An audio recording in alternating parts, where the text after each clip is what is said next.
Before you watch this video, watch Whiplash and then watch this video. It's gonna make a lot more sense and it's all gonna piece up together. Okay, so we're back once again, yo. I genuinely love making these videos. Every time I'm like not talking at this setup, it hurts my heart, bro. I feel like I'm slowly building a good surrounding community. Even though it's cool, y'all don't be commenting on the videos. You feel me? I like to know who's watching at least, but it's cool though. You feel me? It's a vending space. This is a judge-free zone. Yeah, but today I'm not raw dogging it. I got in headphones today. Normally I'll be raw dogging it for the most part. We're not raw dogging it today. Today, as y'all can see by today's title, we will be discussing Whiplash the movie. Now, as I said in the last video, literally the last video, I was gonna watch the movie after the video. Ate that ice cream. I ain't gonna lie, torched that shit. Devoured that shit. I ain't gonna lie. As I was watching, I learned a lot immediately. It was a crazy movie from the first point of watching, like the first hour or so. I already got a clear grasp of what it was gonna be. Wrote a few notes. So this is gonna be like, I'm actually locked in for this. I'm actually locked in. Let's hop right into it. So if you didn't watch the movie, I'm gonna try my best not to do any spoilers and go straight off the notes from what I wrote down. So movie started off pretty strong. Like off the first, again, I'm spamming this, but like off the first hour, 30 minutes, you could already tell what was going on throughout the movie. The question of this movie is, how bad do you want it? How bad do you want the things that you said you want? How bad do you want the lifestyle that you said you want? How bad do you want the dreams? How bad do you want to be aligned with what's for you? The things you think about every day while you're at your job, your 9 to 5, and your free time, the things you know you should be doing. How bad do you want those things? That was the question was brung to me throughout watching Whiplash. He lost loved ones, literal. Bro, when people be saying blood, sweat, and tears, I be thinking, how was you going through blood, sweat, and tears as an artist, as a rapper? Yo, blood, sweat, and tears, literally. Outworking peers, outworking yourself. Again, to not, bro, I can give an example for each point. Outworking his peers, he had people in his class that were quote unquote better than him. We got the veterans and then we got the, the rookies. It was kind of that situation. He was a rookie coming in and he was the youngest in the class and he was the most ambitious, outworking himself every day, just trying to become better. Even when he was getting cut from the squad almost, I'm not gonna spoil it, but a bad accident happened and he still showed up. That's all I'm gonna say. What measures are you willing to take to be great? Studying daily, lost his girlfriend, arguments with family, exhausted. And then, as I said, I wrote down what happened in the accident, like I said, but I don't want to spoil it. I just want y'all to watch it. The question is, how bad do you want it? And when we typically do things, I feel like when we first start, everything starts off as a hobby. We're doing it for fun. We're trying it out. Oh, spark interest. And then we don't know, like, if we really stick to it. Bro, when I started making content, I didn't know that I was going to be this deep in. I didn't know that I was going to have a whole setup, end up buying cameras, investing my time to get better at editing, meeting new people, having to be vulnerable on the internet, expressing myself on the internet, making multiple videos, staying up, cooking my sleep schedule just to get certain shit done. It starts off as a simple hobby, but then further down the line, if you really love it, yo, it slowly turns into, I don't want to call it a job, but it's like, like a job. Like you have to outwork that if you really want that to be your day-to-day living. And in the stages of not getting your fruits in labor, those hard nights and hard moments when you up working on your business, your dreams, your whatever you want to call it, you're working on that day by day and I seen the results, that shit can like be like, damn, is this shit really for me? But how bad do you want it? There's always two sides. Settle or want more. Wanting more is endless. Settling provides you with temporary comfort. But realize the choice will always come back to you. Asking yourself, how bad do you want it? Throughout times of the movie, Neiman could have settled down multiple times. And even a key message of the movie, I'm gonna kind of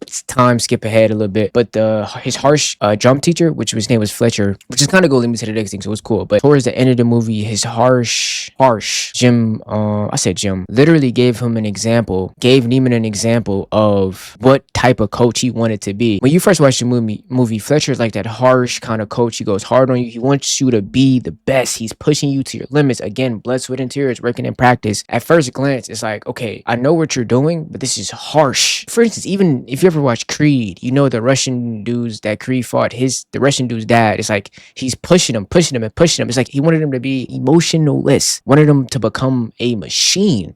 And it's the same instance in Whiplash. You start to realize, okay, he's pushing his students to be the best, but at what cost? And this is why I say again, you can settle, bro. You have two options. Neiman didn't have to keep showing up to the practice. He was a decent drum player. He probably could have got some, some cool roles here and there. But if you want to be the best. There is no room for settling. But this is why I say wanting more is endless, because going into potential, I've realized, bro, going into this shit, there is no such thing as potential. Potential is so endless. I feel like you shouldn't even base it off that when you want to become something. We want to be better. Oh, I have potential to be this. He has potential to be the best player. He has potential to be an all-star. It's like once you hit an all-star, you can push further. Once you become a great, you can push further. So it's all on how bad do you want it and how far are you willing to go. Also, what the movie taught me, it's such a crazy thing to think about, because throughout the whole time of me watching the harsh moments of Fletcher teaching the students, they even mentioned as well that on a path of one of Fletcher's old students, I don't want to spoil it, but one of his old students, quote unquote,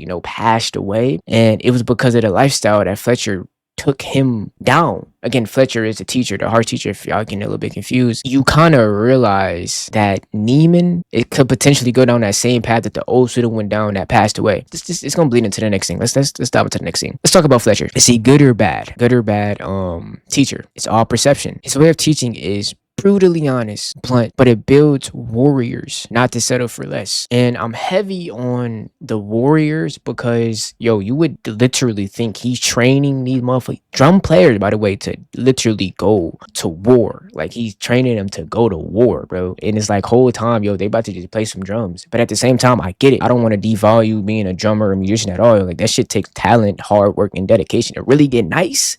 The shit that they was doing in the movie, gotta be nice. All falls down to precision. Again, I feel like you really gotta watch it to understand, because it's really easy to feel like, Fletcher is a fucking jackass, and he's a again, he's a jackass, and he's a kind of like a bully. You can see, like, there's certain parts of the movie, even going back to me saying when Fletcher explained to Nima the story that happened with his old student and the type of teacher he wanted to be and his ways of teaching. It's like, okay, you can tell, like, he's training warriors. Like, he don't want no little boys, no, you feel me, no yes men, no half-assers, bro. And I get it. To get to that high of a caliber, it's not settling, bro. Something that kind of hits me to kind of make it a little bit personal related to that. We all have our vices. We all have things that kind of we get distracted by, whether if it's procrastination, doubt, fear, even certain moments in lust, like things like that hold us back, and we hinder ourselves from doing those things. Again, we could just call it distractions. Just to call it what it is, and that pushes us away from doing what we need to do. And a key moment of that, like a clear viewpoint moment of that, is Neiman. Again, this might be a spoiler, but it's not too much. Not too much of a spoiler, but Neiman breaking up with his girlfriend, right? He literally told her word for word. No, she told him. No. Okay, let's how it went. He told her that he don't think that they should be together because he has a bigger dream and vision. He wants to be the greats, one of the greats. She's going to hold him back. She's going to want to spend time with him, but he's not going to be able to because he's trying to be the greatest. Then she's going to end up getting sad because he wants to be the great and they can't spend time together. And then he said he's going to start to resent her for her even thinking that he should put her over her dreams. And again,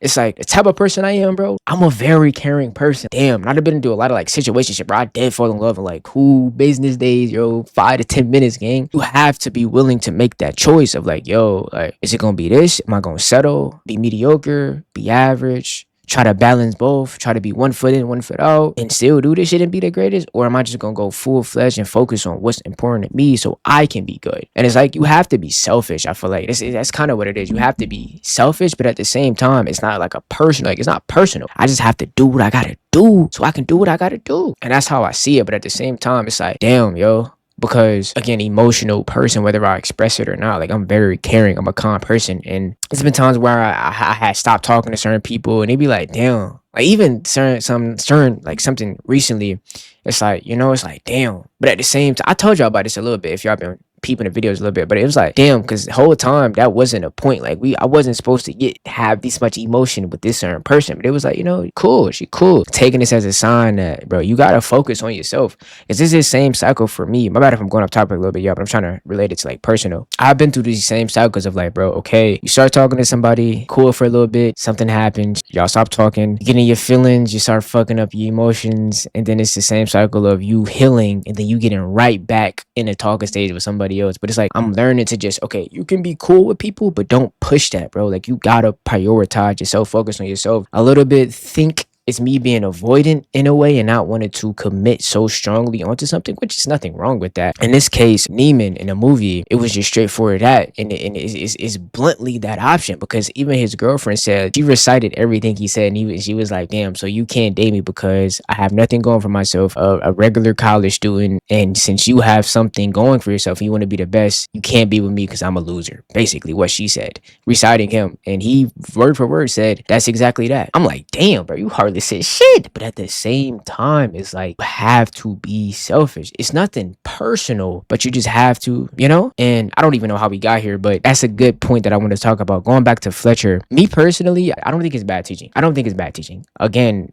through certain parts, he was smacking niggas. I ain't gonna lie. You're not smacking me to play the drums. That's not happening. You're telling me I recorded anger wrong in a video, I'm getting slapped multiple times. That's where you lost me. But at the same time, I get it. Training warriors, bro. Like I said, heavy on a warriors. How great do you want to be? And it's just that simple, like point blank simple. I don't think he's bad, but again, I can see where people think he has his flaws for sure. Like, it's pros and cons to that shit always. But he wants you to be the greatest, and that's how I see it. To the conclusion of this, Andrew and Fletcher, both obsessed and passionate. Happy or sad ending? Again, based on how you perceive it. I understand both sides though, but it all leads to me asking, how bad do you want it? How far are you willing to go? A choice we all have to make. I don't think we can be one foot in, one foot out when making this choice. It's like, okay, you can either relax now, slack off now, and then pay the price later of trying to fix everything, or just work your ass off now. Work now, grind now, be passionate now, embrace yourself now, and appreciate your fruits and labor later on in life. And even in a process, that's beyond getting your fruits and labor, just enjoying the process right there as well. But you know, and not even, I don't want to say end results, but like, you start to see the outcomes, etc. It's like, okay, it was worth it, you know, and we still have so much more to do. Trading your now for a bad future, I don't think it's worth it. And this can be seen in so many different perspectives of life. I think it's all just up to you. It's gonna get me back to that same question. How bad do you want it, bro? Like, I'm genuinely asking you, like, if you want to be average, you know, mediocre, settle, knowing you could do more, that's okay. I'm not making this to bash. This is me being blunt how I feel about the movie. The message it was trying to portray is like, you can be the best version of yourself ever. And it also like literally like shows you like it's up to you. You're in control. You have control to become the best version of yourself, but it's all a matter of how bad you want it. That's the question